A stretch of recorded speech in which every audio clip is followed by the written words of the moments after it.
All right. So we got here the highlights for the 2025 changes here. Again, this is where the IRA contribution changes are going to be, but the IRA is going to stay the same. All right. Again, like I said, 403B, you got a TSP, 457 plans, whatever it is, whatever your thrift savings plan, if you work for the federal government, military, whatever your employer retirement thing is, it's going to be $23,500.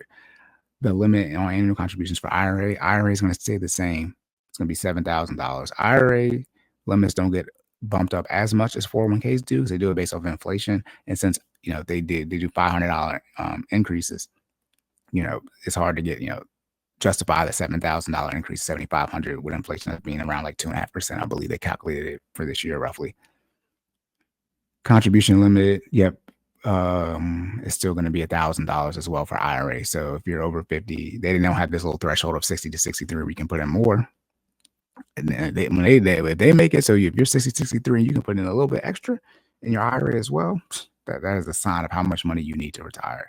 All right, but again, that's why I said here, like, if you want to know how much money you need to be putting in, they're letting you know that $7,000, right? It's like, you got to put in at least $7,000, right? But they're telling you to give me a total between your IRA and your 401k of $30,500. Then we do the total amount because of the $70,000 for your employer-based plan, giving you almost $80,000 a year. They're talking about investing, all right, into your retirement. Federal contribution limit that generally applies for employees age 50 and over to participate in these various retirement plans remains $7,500. Okay, we already went over that. They're talking about income ranges for deductible contributions.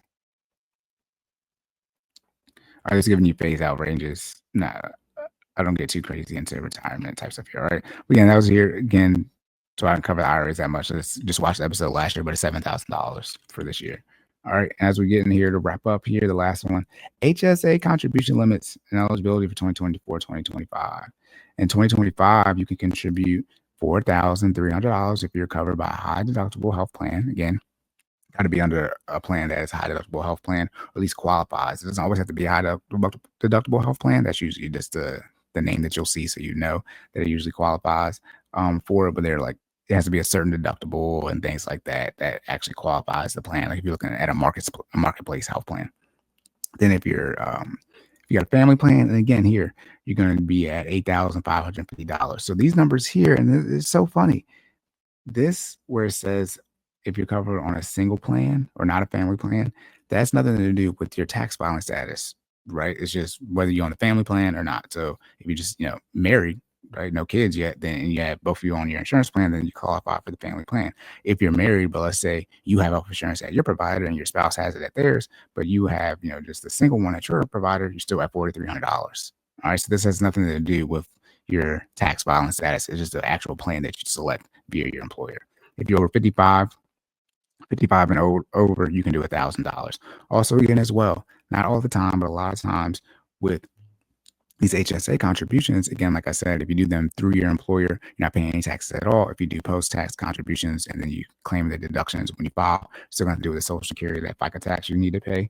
But you are a lot of times able to invest this money. Sometimes when it's through your employer, you got to keep like $1,000 in the account.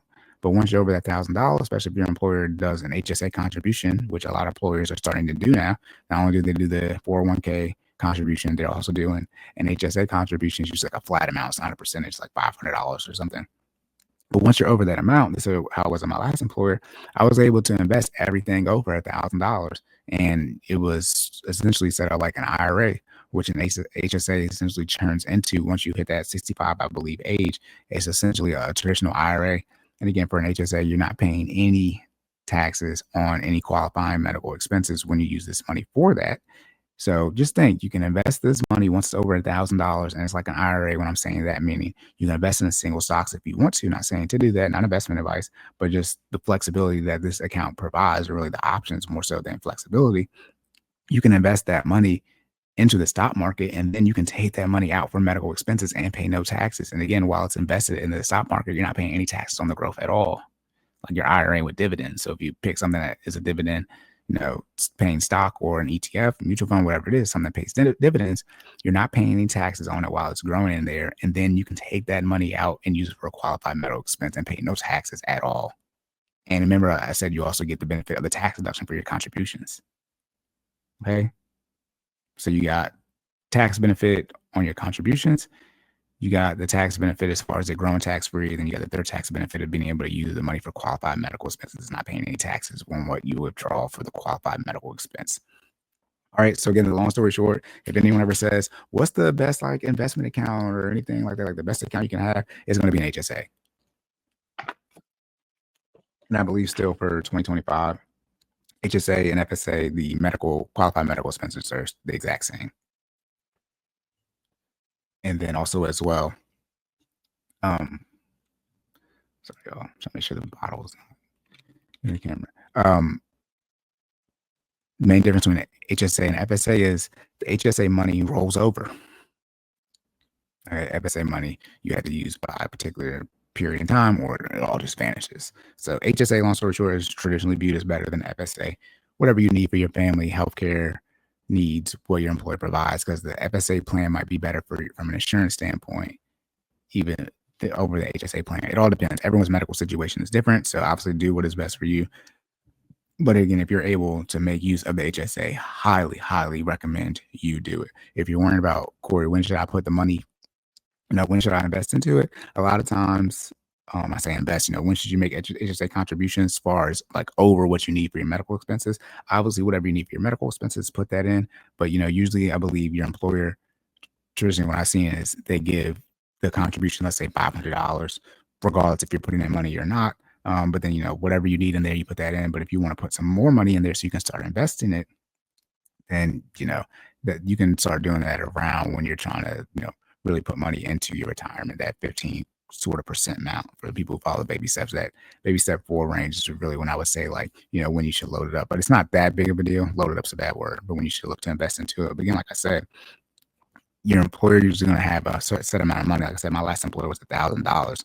So once I was over $1,000 in the account, everything over that just went and got invested. I was able to set it up that way.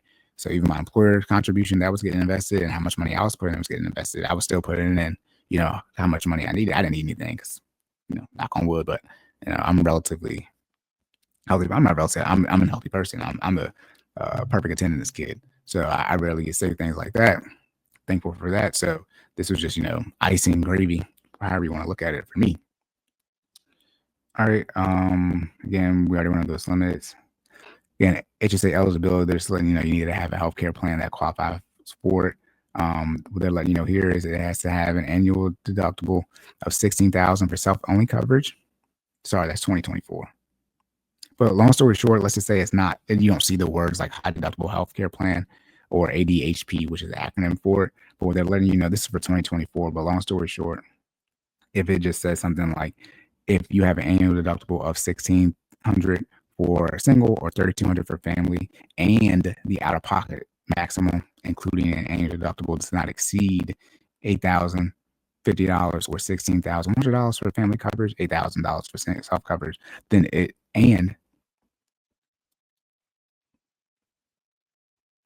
that healthcare plan qualifies for that. So even if it's not a high deductible healthcare plan, if it has those annual deductible and out-of-pocket maximum limits, then it will usually qualify for you to be able to put money into an HSA. And again, this is one, if you're paying attention to all your tax forms, you get all these various tax forms at the end of the year about your healthcare and things like that. They're going to ask you, did you contribute to HSA?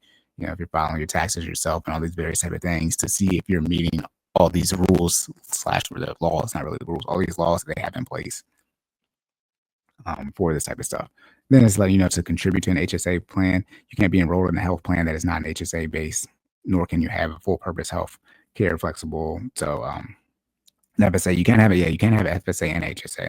You can't be enrolled in Medicare and you can't be claimed as a dependent. So if you're working, but you're still making use of Obamacare, you're 22, 23, 24, and you're being claimed as a dependent on someone but have your own health plan, you can't contribute.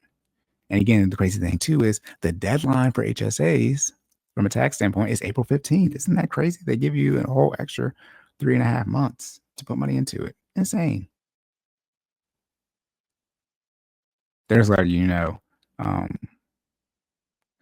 that if you're not enrolled in the HSA healthcare plan for the whole year, that is prorated. Again, also as well, you'll see this on the tax form that all the boxes that are checked, when you had healthcare coverage. Penalties, HSA versus FSA. We'll go over that real quick. HSA versus healthcare FSA. Healthcare flexible spending accounts, or FSAs, are another common way people use tax advantage dollars to save for qualified medical expenses. While it may seem like double dipping, you can actually contribute to an HSA and healthcare FSA, provided your FSA is HSA compatible. Again, depending on if your job even offers this. This means that it's a limited purpose FSA that can only be used to pay for certain qualified expenses like vision or dental. When used together, an HSA and limited purpose FSA can help you save for qualified medical expenses each year. In 2024, typically, you could contribute $3,200 to a limited purpose FSA, or $6,400 if both you and your spouse have access to an FSA through your respective employers, on top of what you contribute to your HSA. Keep in mind, though, that healthcare FSA funds are typically subject to use it or lose it rule, like I mentioned earlier. You must use all contributions within a year or forfeit whatever is left over, with some exceptions. HSAs, meanwhile, do not have this rule, allowing you to save and invest contributions year over year, like I said. All right. So I just want to go over that because I made a big blunder about the 401k contribution. All right.